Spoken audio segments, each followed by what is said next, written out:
우리가 마태복음 5장 그리고 6장, 7장, 8장까지를 우리가 보통 산상수훈이라 그럽니다. 산에서 예수님께서 하신 설교, 산상 설교라고도 하고요. 또 그 내용이 너무 주옥 같다. 너무 그 말씀이 귀하다. 그래서 그 말씀을 황금률 그럽니다. 골든 룰 그럽니다. 룰이란 말은요, 황금률 그럴 때 룰이란 말은요, 규칙을 의미합니다. 그러니까 예수님께서 제자들을 다 불러 모시고 높은 산에 앉으셔서 제자는 어떻게 살아야 되느냐. 그래서 그 삶의 원칙, 삶의 원리를 가르치면서 굉장히 다양해요. 그래서 마태복음 5장, 6장, 7장, 8장에 제자도가 다 들어 있습니다. 예수님이 그걸 중심으로 해서 그거를 기준으로 해서 제자들을 쭉 풀어서 가르치신 거거든요. 거기 보면 하나님과의 관계, 우린 그거를 대신관계라 그럽니다. 하나님을 우리가 어떻게 섬겨야 되느냐, 그 방법을 쭉 말씀하고 있고요. 우리가 하나님을 눈에 안 보인다고 해서 함부로 마구 하면 안 되거든요. 그럼 그거 하나님을 불경스럽게 하는 거예요. 하나님을 만홀히 여기는 겁니다. 하나님을 어떻게 예배할 거냐, 그런 문제를 쭉 말씀하고 있고요. 그 다음에 대인관계, 이게 굉장히 중요합니다. 우리가 아무리 기도를 많이 하고 우리가 예배를 아무리 많이 드려도 인간관계가 원만하지 못하면 건강하다고 말할 수가 없어요. 그래서 어떻게 대인관계를 어떻게 해야 되냐, 크리스찬으로서 천국 백성으로서 믿지 않는 자들 관계는 어떻게 해야 되고, 믿는 자의 관계는 어떻게 해야 되고, 가정에서는 어떻게 해야 되고, 공동체에서는 어떻게 해야 되느냐 하는 이 인간관계에 대해서 아주 세밀하게 잘 가르치셨고요. 그 다음에 중요한 것이 이제 대자관계, 나와의 관계는 어떠냐. 우리는 우리 속을 알지만 잘 모르잖아요. 잘 못 보잖아요. 근데 하나님은 우리가 말로 표현하지 않아도 우리의 속을 다 보고 계시거든요. 그러면 하나님 모든 것을 다 보시는 그 하나님 앞에서 나와의 관계, 대자와의 관계는 어떻게 해야 되느냐. 그 제자가 뭐냐. 그 제자의 도예요. 도. discipleship 그런데 제자도. 제자들은 어떻게 살아야 되느냐. 예수님을 따르는 크리스찬들은 어떤 가치관을 가지고 살아야 되고, 어떤 방향성을 가지고 살아야 되고, 어떤 기준을 가지고 살아야 되느냐 이거예요. 여러분, 우리 크리스찬들은요, 삶의 기준이 분명히 있어요. 마구 살아가는 것은 그 룰이 아닙니다. 사도 바울도 그런 말씀을 했거든요. 우리가 경기장에서 경기를 막 하는데 내가 아무리 빨리 뛰어도 그거는 1등이 아니에요. 뭐대로 해야 돼요? 법대로 해야 돼요. 법대로. 룰이 있어요. 룰. 그래서 심판이 땅 쐈을 때 그 신호에 따라서 출발을 해야 되고요. 그 다음에 경기가 이렇게 하도록 주어진 이게 레인이라고 그래요. 레인. 줄을 라인이라고 그러고 칸을 레인 그러잖아요. 그 레인을 따라서 가야 되는 거예요. 그 칸을 따라가야지 내가 아무리 열심히 뛰고 빨리 뛰어도 그거를 이탈하면 그것은 점수에 들어갈 수가 없는 거예요. 그래서 크리스찬이 열심만 있다고 되는 거냐? 그런 건 아닙니다. 룰이 있습니다. 룰. 그 룰을 따라서 우리가 신앙생활을 해야 된다. 어떤 관계예요? 대신관계, 하나님과의 관계. 또 무슨 관계예요? 대인관계. 또 무슨 관계예요? 대자관계. 나와의 관계에서 아무도 모르지만, 아무도 나를 보는 사람이 없지만 하나님과의 관계에서 내가 어떤 관계를 이루고 살아야 되느냐. 근데 오늘 7장이 굉장히 중요합니다. 이 대인관계에서 어떻게 해야 되느냐. 그러니까 예수님이 대인관계를 여러 가지 말씀하면서 예수님이 7장에서 말씀하신 게 뭐냐면 사람을 비판하지 말아야 해요. 그 비판이라고 하는 것은 어떤 상대방의, 나를 제외한 다른 사람들의 허물, 실수, 약점, 죄 이런 것들을 들춰내는 거예요. 들춰내서 그거를 판단하고 평가하고 비판하는, 이거를 얘기하는 겁니다. 그래서 다른 성경에 보면 이거를 정죄라고 번역을 했어요. 정죄. 너는 정죄하지 마라. 정죄하지 마라. 그러면 비판을, 정죄를 받지 아니할 것이다. 이 정죄라고 하는 것은 이 바리새인들, 유대인들이 주로 하던 겁니다. 이 바리새인들은요, 유대인들은 전통적인 종교인들입니다. 그러니까 이분들은 몇백 년부터 대대로 율법을 지켜오던 사람들이에요. 이게 몸에 배 있는 거예요. 그러니까 우리도 옛날에 보면 유교적인 전통이 몸에 배 있잖아요. 그래서 장유, 유서 그러잖아요. 어른을 알아보지 못하는 사람은 우리는 버르장머리가 없다고 말을 해요. 아무리 공부를 잘하고 뭐 아무리 그랬어도 위 아래를 몰라보는 사람은 일단 우리는 그 사람들 제외시킵니다. 점수를 안 줘요. 그러니까 어른애를 알아보지 못하는 사람이 사람이냐 그렇게 말하는 거잖아요. 장유, 유서.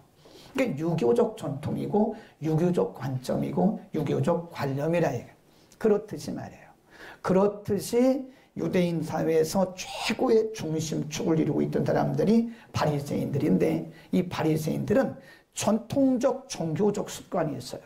그러니까 율법적으로 계속 전통적으로 배우고 공부해왔던 것이 율법적 잣대라는 게 있어요. 잣대. 율법적 잣대가 있어요. 그래서 이들은 뭐 몇 대를 걸쳐서 율법을 공부해 왔으니까 머리에 탁 기억하죠. 외우죠. 뭐 줄줄줄줄 외우죠. 뭐. 그러니까 이 사람들은 종교성이 뛰어납니다. 그래서 사람들을 대할 때 항상 내가 기준인 거예요.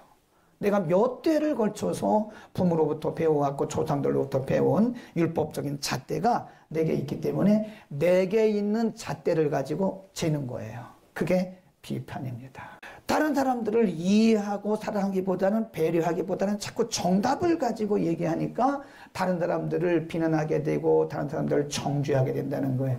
정답대로 사는 사람은 없어요.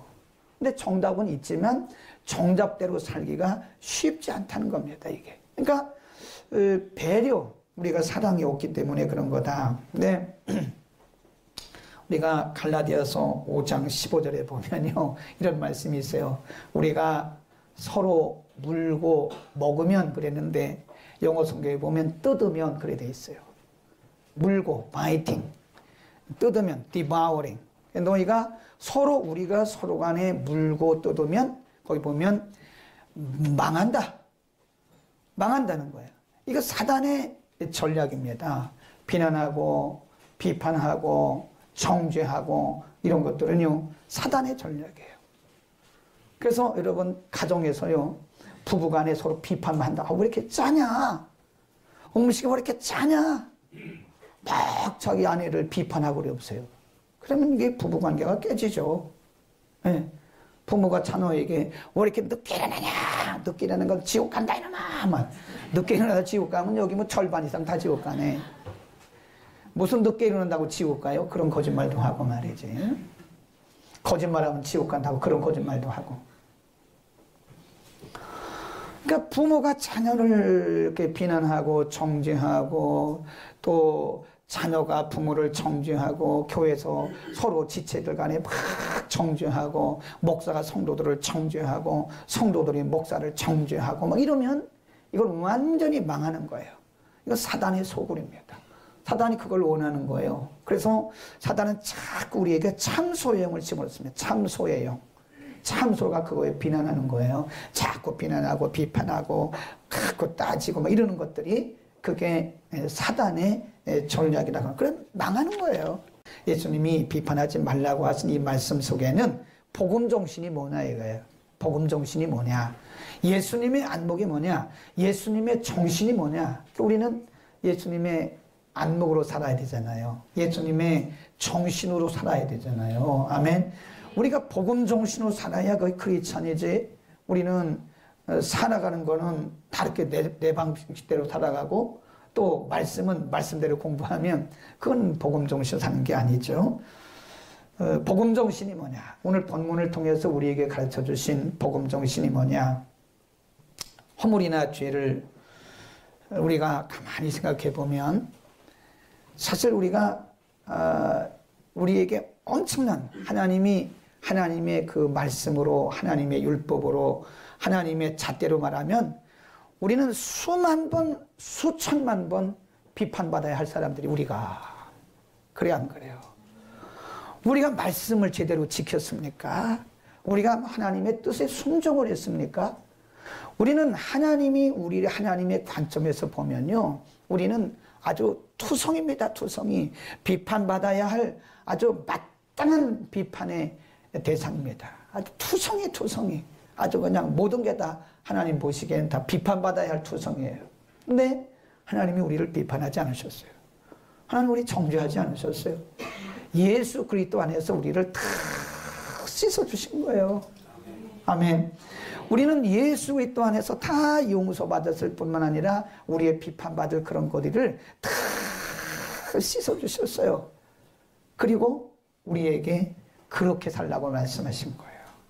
우리는 예수님의 복음 정신으로 살아요. 마태복음 9장에 보면요, 12해 동안 혈루증으로 앓는 여인이 있습니다. 근데 이 여인은 혈루증이 문제가 아니에요. 몸이 아픈 것도 아픈 거지만 유대 사회에서 율법이 아주 전통적으로 내려오는 유대 사회에서 여인은 죄인이에요.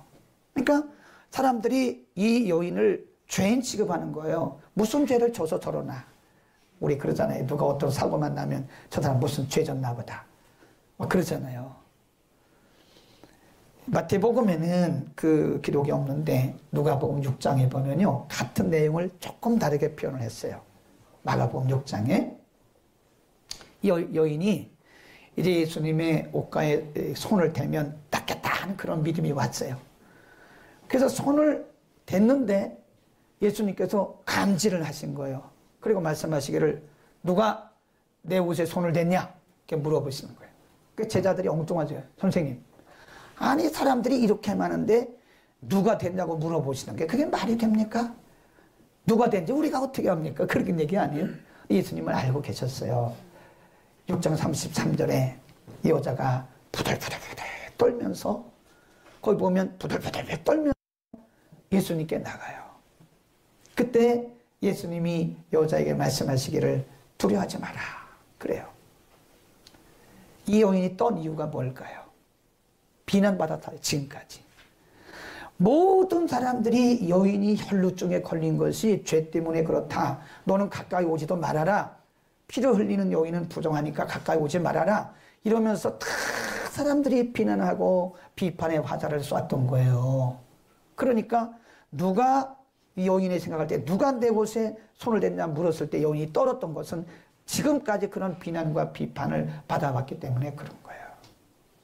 우리가 사람들이 비난과 비판과 정죄를 받는 그런 상황 속에 사람들은요, 기가 죽어 있습니다. 기가 팍 죽어 있어요. 우리는 사람들 자꾸 기를 죽이는 거예요. 사람을 죽이는 거예요, 이게. 사람들을 비난하고 비판하고 정죄하는 것은 영혼을 아주 그냥 밟는 거나 똑같은 거예요. 부들부들 떠는 거예요. 예수님 뭐라고 그래요?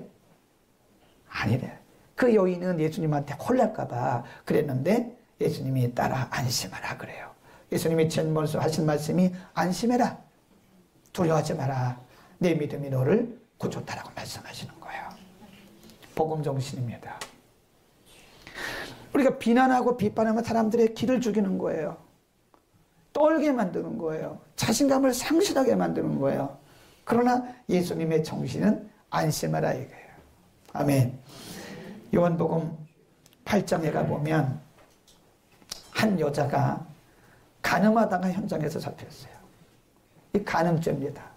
간음죄는 율법에 보면요, 돌로 현장에서 쳐 죽이라고 그랬어요. 돌로 현장에 쳐 죽이라고. 그러니까 간음하다가 현장에서 들켰기 때문에 이런 여자는요, 현장에서 그냥 돌로 쳐 죽어도 상관없어요. 근데 사람들이 잡았어요. 그러니까 막 예수님께 질질 끌려옵니다. 막 그냥 내가 볼 때는 머리를 잡았을 것 같아. 이상하게 여성들은 싸우면 머리를 잡더라고. 왜 머리를 잡는지 모르겠는데 머리를 잡고 막 끌어왔을 것 같아요. 네. 머리 잡고 막 끌고 옵니다. 그리고 돌 하나씩 들고 옵니다. 예수님께 이렇게 물어봐요. 한번 거기 보세요. 요한복음 8장. 요한복음 8장에 보면 3절에 8장 3절 시작. 서기관들과 바리새인들이 간음종에 잡힌 한 여자를 끌고 가서 가운데 세우고 예수께 말하되 선생이여 이 여자가 간음하다가 현장에서 잡혔나이다. 저는 율법에 이러한 여자들을 돌로 치라 명하였거니와 선생은 어떻게 말하겠나이까? 저희가 이렇게 말하면 뭘 하려고요? 고소할 틈, 비난하려고 그래. 비판하려고 어쨌든 고소할 틈을 찾아가지고 이 여자를 비난하고 비판하고 정죄하려고 그랬어요. 근데 예수님께서 7절에 보면 이렇게 말씀해요. 저희가 묻기를 맞이 아니하는지라 이에 일어나 가라사대 너희 중에 죄 없는 자가 먼저 돌로 쳐라. 먼저 너희 중에 죄 없다고 생각되는 사람이 있으면 돌로 쳐. 누구든지 먼저 쳐. 그러니까 거기 보면 양심의 가책을 받고 다 돌아갔어요. 그리고 둘만 남았을 때 이렇게 말씀합니다. 거기 보세요. 예수님이 그 여인에게 이렇게 말씀합니다. 나도 너를 정죄하지 않는다. 넌 다시는 가서 죄를 범하지 마라. 그래요. 11절에 보면 대답하되 주여 아무도 없습니다. 예수께서 가라사대 나도 너를 정죄하지 않는다. 나도 너를 정죄하지 아니하노니 가서 다시는 죄를 범치 말라고 예수님이 그 여인을 용서를 하세요. 그러니까 여인이 살아났어요. 그러니까 여기서 우리가 할 수 있잖아요. 사람들을 정죄하고 비판하고 비난하면 사람이 영적으로 다 눌려 죽어요. 근데 그를 용서해주고 그를 받아주면 삽니다. 살아. 예수님의 복음 정신은 영혼을 살리는 것이지, 그렇죠? 예수님이 이 땅에 우리를 살리러 오신 거지, 사람을 비난하고 비판하고 정죄해서 사람들을 기죽이고 죽이려고 예수님 오신 게 아니란 말이에요. 예수님의 정신은 비록 그럴지라도, 비록 간음하다가 현장에서 잡혔을 증거가 다 있잖아요. 간음하다가 현장에서 잡혔는데 물증 다 있잖아요. 우리 법에서는 그걸 물증이라고 그래요. 물증. 법에서는 심증만 갖고는 안 됩니다. 물증이 있어야 되는 거예요. 물증이 다 있는 거예요, 지금. 그런데도 예수님은 그거를 그렇게 하지 않으시고, 나도 너를 정죄하지 않으니까 가라. 얼마나 자유하겠어요? 가라. 그리고 다시는 죄를 범치 마라. 이게 예수님의 복음 정신입니다. 남을 비난하고 정죄하고 판단하는 사람은요, 자기는 책임이 없는 거죠. 나는 잘했는데 I'm right, you are wrong. 그거 그때 얘기했잖아요. 우리 김경철 박사님이 심리학에서 I'm right. 나는 맞아. 나는 옳아. 그런데 you are wrong. 네가 잘못된 거야. 항상 기준이 나란 말이에요. 나. 얼마나 이게 참 하나님 앞에 버릇없고 얼마나 교만한 모습인지 몰라요. 말씀하기를 그렇게 심을 서로 져라. 하나님, 저 집사님이 저렇게 된 건 제가 잘못해요. 제가 기도하지 못했어요. 제가 기도했어야 되는데 제가 기도 덜 했고 기도하기를 게을렀더니 저렇게 되었네요. 하나님, 저를 용서해 주세요. 우리 가운데 이런 지체들이 많아지기를 축원합니다. 우리 이런 마음을 갖기보다는 짐을 나눠지기보다는 그 사람 I'm right, 나는 맞아. 근데 내가 잘못된 거야. You are wrong. 그냥 wrong이 아니야. Too much wrong. 내가 너무너무 잘못된 거야, 너는. 그렇게 말한대. 얼마나 교만하고 하나님 앞에 얼마나 우리가 미숙한지 몰라요. 성숙하지 못한 우리의 모습. 서로 짐을 집시다. 우리가 서로 짐을 져서 그 뒤에 보면 그리스도의 법을 이루라. 그리스도의 법이 뭐냐? 하나님 그리스도의 사랑의 법인 거예요. 응? 아멘.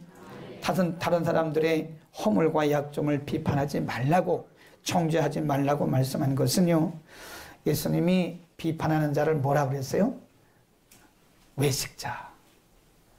그 외식이란 이 히포크리트, 그런데 이게 외식이란 말은요, 우리말로 외식인데 우리말로 다른 말로 쉽게 바꾸면 위선자예요. 위선자. 표리부동한 자. 겉과 속이 다른 거를요, 표리. 겉으로 드러나는 것을 표라고 그래요. 표.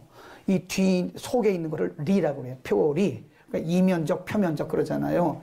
우리 그거를 우리 조상들이 쓰는 사자성어가 있어요. 표리부동. 그 위선입니다. 위선. 내 속에는 들보가 드글드글한데 나는 사람들에게 비난받고 판단받고 비판받고 나는 정죄받아야 할 것들이 그렇게 많은데 이건 모르고 말이에요. 남들의 작은 실수나 허물을 가지고 그렇게 막 무슨 큰 죄를 진 것처럼 그렇게 말하는 것은 우리가 표리부동하다는 거예요. 우리 인정합시다. 저도 표리부동했어요. 위선을 떨은 거예요. 위선을 떨었어 우리가. 에? 우리가 무슨 자격으로 누구를 비난하고 누구를 정죄하고 누구를 판단하냐고요. 얼마나 우리가 위선 떨고 위선 덩어리로 살아왔는지 몰라요. 그 얘기입니다. 남을 비판하는 것은 어떻게 보면 내가 우월하다는 증거가 아니겠어요? 그런 마음이 있으니까 남을 비난하지 않겠어요? 나는 너보다 나아. 너는 나보다 못해. 너는 나보다 한참 아래야. 너는 죄인이야. 이러니까 우리가 감히 다른 사람들을 비난하고 비판하고 평가하고 정죄하는 거죠. 하나님은 이렇게 비난하고 평가하고 정죄하는 것을 기뻐하지 않으세요. 우리는 예수님께서 왜 이런 말씀을, 예수님의 복음정신, 예수님의 안목으로 세상을 이제 살아가야 돼요. 오늘부터 나보다 못한 사람이 있어요? 없어요? 없어요. 다 나보다 나보다 못한 사람 세상에 어디 있어요? 다 나보다 낫지. 나보다 다 기도 잘하고 나보다 다 말씀 잘하고 나보다 다 신령하고 나보다 다 훌륭한 분들이지. 고개 들어요. 고개 숙인 사람들은 교만해요. 그러면 안 돼. 우리 다 나보다 미안하니까 고개 숙이겠지. 하나님 앞에. 나보다 못한 사람이 세상에 어디 있어요? 저는 그걸 모르고 막 어떤 목사님은 이렇게 막 내가 비난했던 것이 얼마나 부끄러운지 몰라요. 저기와 저게 뭐야 막 이랬던 적도 있어요. 아휴, 지금 생각하면 위선 덩어리. 나보다 설교 못하는 사람이 세상에 어디 있다고 설교하는 목사님들 보고 설교가 저게 뭐냐고 또 말했던 이 위선 덩어리. 우리는 예수님의 안목을 갖기를 축원합니다. 하나님 앞에 기도해야 돼. 하나님, 예수님의 안목, 예수님의 마음을 갖고 살게 해주세요. 하나님, 내가 예수님의 마음으로, 예수님의 안목으로 세상을 바라보고 예수님의 안목으로 모든 성도들을 바라볼 때 우리는 고개를 숙일 수밖에 없는 것이고, 우리는 나의 연약함을 인정할 수밖에 없는 것이고, 다른 사람들을 더 이렇게 살립시다. 우리는 이 땅에 존재하는 것이 남을 살리기 위해서 있는 거지, 남을 비난하고 남을 정죄하고 평가하고 비판해서 다른 사람 기죽이려고 있는 건 아니에요. 그거 기죽이는 거, 사람 영혼을 그거 죽이는 겁니다. 우리 살리는 삶을 삽시다. 기도하겠습니다.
다문화 복음 방송을 주변 외국인들에게 소개시켜 주세요. 복음을 땅끝까지 흘려보내는 시작이 될 것입니다. 샬롬.